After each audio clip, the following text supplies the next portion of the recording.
Salve, turma das redes! Uma ótima segunda-feira para você. Hoje o Fala Figueiredo nessa versão escritório, porque eu conto para você daqui a pouco. Primeiro, as manchetes do programa. Claro, vamos falar da derrota do Cruzeiro no Mineirão. Não estava no script. Cruzeiro perdeu chances, perdeu o foco e perdeu o jogo. Eu vou te explicar o porquê. E o Galo, com um empatezinho michuruco com o Vasco, com um gostinho de quero mais, que se tivesse jogado um pouquinho a mais, teria ganhado lá em São Januário. Então, bora falar de futebol aqui no Fala Figueiredo nessa segunda-feira. Roda a vinheta.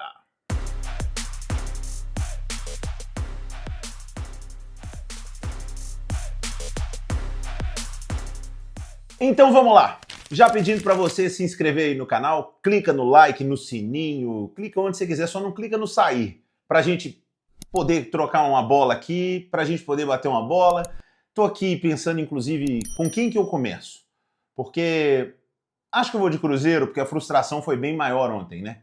Sem dúvida alguma. Cruzeiro jogando em casa, perdeu pro Santos. Ah, mas é o Santos do Neymar. Ah, mas é o Santos que jogou pra caramba no segundo tempo. Jogou mesmo. A gente nunca pode esquecer aqui, gente, de que um jogo de futebol é feito de dois times. E muitas vezes, ou algumas vezes, ou pelo menos poucas vezes, o outro time pode ser melhor que você. O jogo do Cruzeiro ontem é aquele famoso jogo de dois tempos distintos. E eu ainda separei aqui, eu gosto muito de estatística, tem gente que fica, Léo, que chatice, né? Olha só para você ver. Primeiro tempo do jogo do Cruzeiro, o Cruzeiro teve 56% de posse de bola, o que não é uma situação que deixa o Cruzeiro tão confortável, mas mesmo assim, foram 5 grandes chances criadas contra uma do Santos. Foram 10 chutes do Cruzeiro no gol contra 2 do Santos. Isso mostra o amasso que foi o primeiro tempo e o Cruzeiro saiu vencendo com o gol do Fabrício Bruno, resultado merecidíssimo na primeira etapa, podia sair vencendo até por 2 ou 3 gols.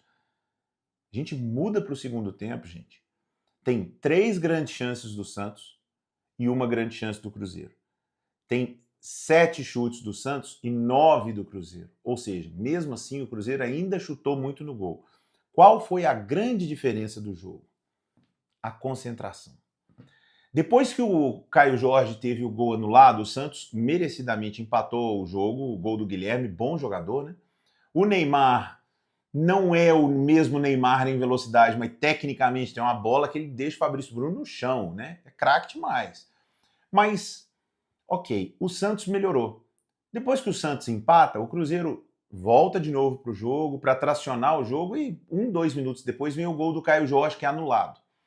Eu confesso para vocês que vocês estão assistindo esse vídeo aqui, eu não sei se nesse momento eu estou voando para São Paulo, eu já estou em São Paulo, que eu tenho reuniões muito importantes, vou passar o dia em São Paulo hoje. Mas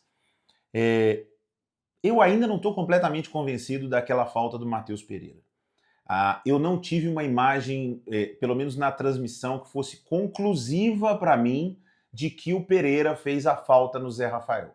Primeiro é um contato de jogo, e aí depois, o que alegam, inclusive os comentaristas estavam no jogo, o Roger, o Henrique Fernandes, meus amigos, eles disseram, tem um toque ali, puxa a perna do Zé Rafael. Eu não consegui ver isso. E por que eu estou dizendo isso? Eu não estou aqui dizendo que o gol foi mal anulado, não, tá? Eu estou aqui dizendo que se o Wilton Pereira estava de frente, e ele estava de frente para o lance, assim, ó, perto, ele não deu a falta.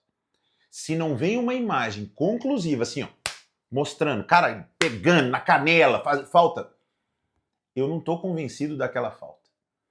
Enfim, o Cruzeiro tem time para, independentemente daquele gol, vencer o jogo. Só que o que aconteceu? O Cruzeiro se desconcentrou na partida. O Cruzeiro passou a se preocupar muito mais com o Wilton Pereira Sampaio, com a arbitragem, do que com o Santos. Enquanto o Santos estava se preocupando demais em contra-atacar o Cruzeiro, em deixar cada vez o Neymar livre, e deixar o Neymar livre é um perigo, e colocar a gente para correr, que colocou o Cabalheiro e colocou o Guilherme para jogar aberto. E o Santos fez um 2-1 em cima do Cruzeiro, e aí, não vou criticar o Leonardo Jardim, porque ele tirou o Romero e botou atacante, ele botou o time todo em cima. Tá tudo certo, se ele ganhasse o jogo, a gente ia falar que ele é corajoso, ganhou o jogo. O que não pode é o comportamento de pelada que o Cruzeiro teve quando tomou o segundo gol. Não é só porque vem a bola para o Guilherme, ele domina com o tempo, ele olha, ele para, ninguém dá bote. Não é porque tinha pouca gente na defesa do Cruzeiro, não. É porque ninguém foi nele. Como é que o cara domina a bola e sai passeando ali na frente da defesa e ninguém dá nele? Mata o lance, faz alguma coisa. Não. Foi gol de pelada que o Cruzeiro tomou o segundo gol. E foi um gol merecido para o Santos. O segundo tempo do Santos foi muito bom. E o Cruzeiro acabou perdendo um bocado para ele mesmo. Porque depois do gol anulado do Caio Jorge, o Cruzeiro se desconcentrou. É uma derrota que pode pesar muito para o Cruzeiro lá na frente? É. Porque qualquer ponto que o Flamengo abre, gente, é difícil de tirar. O Flamengo cortou um dobrado contra o Mirassol, mas ganhou. Se o Flamengo perder o seu principal jogador, o Flamengo tem um monte ainda.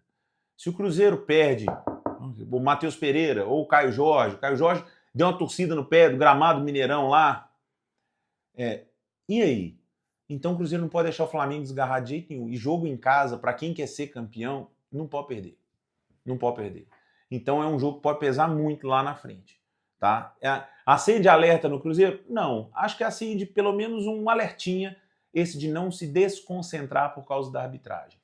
Porque foi, para mim, o que foi determinante no jogo ontem, não tirando em momento nenhum o mérito do Santos, do Kleber Xavier, que era assistente do Tite, que tem potencial para ser um grande treinador, do time do Santos, porque ir no Mineirão com 60 mil pessoas e ganhar o jogo de virada tem mérito do Santos, mas se tem uma coisa que o Cruzeiro precisa olhar é essa da concentração.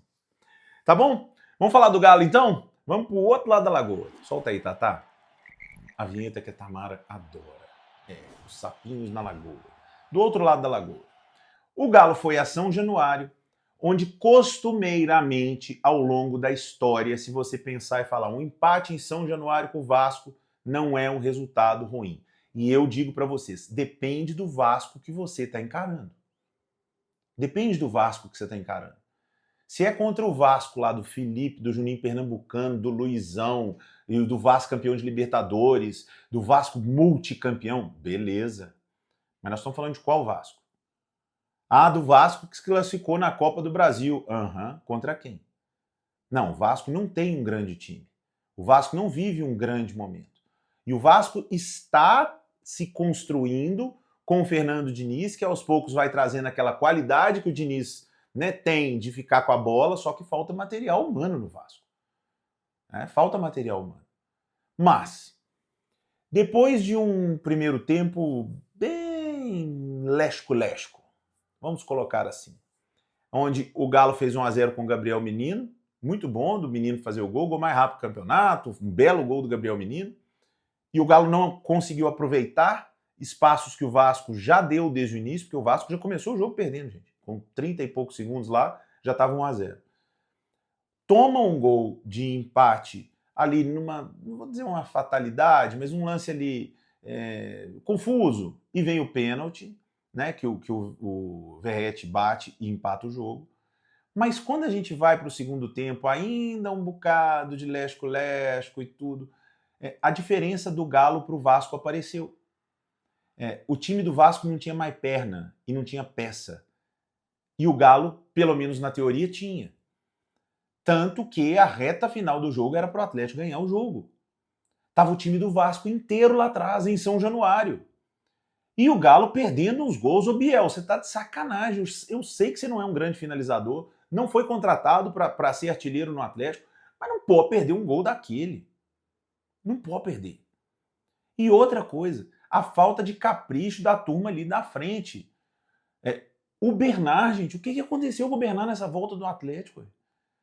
O Bernard que deixou o Galo aqui era um jogador convocado de seleção brasileira, que jogou a Copa do Mundo. Mas não é o mesmo, é a idade. Que isso? O Bernard tem 40 anos, igual o Hulk, não é? Então, o que aconteceu? O Bernard simplesmente não soma nada hoje no Galo. E não é por falta de vontade ou de não gostar do clube, pelo contrário, é apaixonado com o clube, com a torcida, com a cidade, gosta de tudo. É preciso detectar e resolver. O Júnior Santos, que vinha entrando bem, ao ponto de eu mesmo virar e falar assim, eu acho que tem que aparecer mais no time, entrando numa preguiça, não dividindo uma bola direito. E aí entra o Caio Paulista, eu já não sei mais o que falar. Então, gente, este é um problema que o Galo tem que resolver. Ah, tem que contratar mais, Léo. É sempre a solução, é contratar mais, mas o dinheiro não é infinito. Não é só contratar mais. É conseguir extrair desses caras, que seja o pouco que algum ali possa dar, mas tem que extrair. Ah, então é com o Cuca? Um pouco sim, mas a maior parte é do próprio jogador. Porque o Cuca pode falar para o Júnior Santos exatamente o que ele tem que fazer, para o Bernal o que ele tem que fazer, e eles não conseguem fazer. E o Caio Paulista, então? Não preciso nem falar.